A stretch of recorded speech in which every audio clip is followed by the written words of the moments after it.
Picture a normal Tuesday. A finance user signs in from a new city. That alone may be travel. 10 minutes later, the same account reads far more files than usual. Then it touches an admin tool it almost never uses. No single event proves a security incident, but together, the pattern smells wrong. That is the point of a UEBA risk score. One anomaly is a shrug. 5 anomalies can become a case. The score is how the system keeps count without flooding the SOC. UEBA means User and Entity Behavior Analytics. A UEBA risk score is a number assigned to a user, host, service account, device, or other entity based on recent behavior compared with expected behavior. Plain English, it asks, how weird is this thing acting right now, and how much should an analyst care? This fits a risk-based monitoring model. Instead of treating every log event as equal, the system weighs behavior in context. A late login from a nurse on night shift may be normal. The same login from a payroll clerk may be unusual. The score turns many small observations into one ranked signal. Life before UEBA is noisy. The SIEM fires on single rules. Impossible travel, unusual process, first-time file share, new group membership. Each alert may be technically true. Many are not useful alone. Analysts spend the morning opening tickets, checking calendars, looking at department names, and closing false positives. Worse, the important story may be split across 10 weak alerts that nobody connects. UEBA solves the correlation problem around behavior. It does not say every odd event is bad. It says some odd events matter more when they happen to the same user, close together, and outside that user's normal pattern. That moves the SOC from raw alert chasing to risk-ranked investigation. Here is the basic flow. First, UEBA ingests activity, logins, device use, file access, identity changes, cloud actions, network activity, and application events. Second, it builds baselines. What does this user normally do? What do peers in the same role do? What does this server normally talk to? Third, it detects deviations. New country, rare application, unusual data volume, odd time, new privilege, strange device. Fourth, each deviation gets a weight. High confidence signals add more, weak signals add less. Fifth, the score accumulates over time. If behavior returns to normal, older points decay. That decay matters. It prevents last week's weird login from haunting someone forever. Finally, thresholds decide what happens next. Watch, review, ticket, or response. A SOC starts the day with a ranked UEBA queue. At the top is a service desk employee with a risk score of 87. The score was 12 yesterday. The explanation shows 4 contributors. First, a login from a device not seen before. Second, access to a repository outside the normal support role.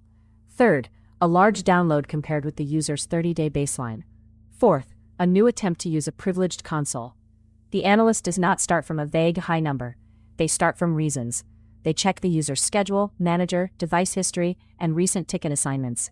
The activity is not explained by normal work. The case is escalated, the account is reviewed, and containment follows policy. UEBA is strong where single alerts are weak. It finds patterns made of small signals. It helps spot account misuse, risky insider activity, policy drift, and machines that stop acting like themselves. It gives analysts a queue sorted by likely business risk, not just rule severity. But it is not magic. Bad logs create bad scores.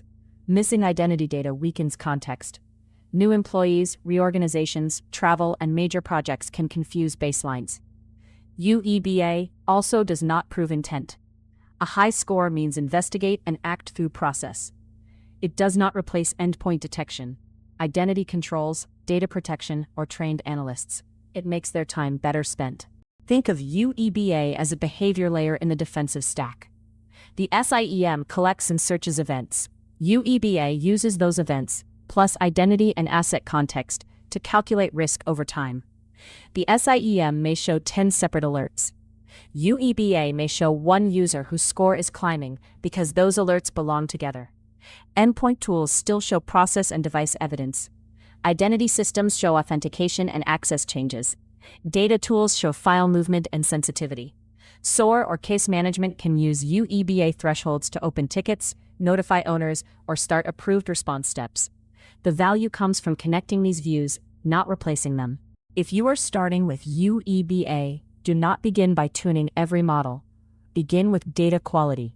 Make sure usernames, departments, managers, devices, and service accounts are mapped correctly. Pick high-value sources first: identity logs, endpoint events, cloud activity, file access, and privileged activity. Then define what scores mean in your SOC. Maybe 50 means watch, 70 means analyst review, 90 means urgent case. Review the top 10 scored entities every day for the first month. Ask one question: does the explanation make sense? Beginners should learn identity basics, log interpretation, normal business workflows, and how to write clear case notes. UEBA rewards analysts who understand context. Recap in 3 beats. First, a UEBA risk score is not a verdict. It is a running measure of suspicious behavior for a user or entity. Second, UEBA accumulates evidence because one anomaly is often noise, while several related anomalies can show a real pattern. Third, good scores decay, cross thresholds, and explain themselves, so analysts know what to review and why. The win is a ranked risk queue instead of an alert flood. If this helped, subscribe. Security Tools Decoded has a new episode daily, and this channel also posts the daily ranked CVE brief for defenders.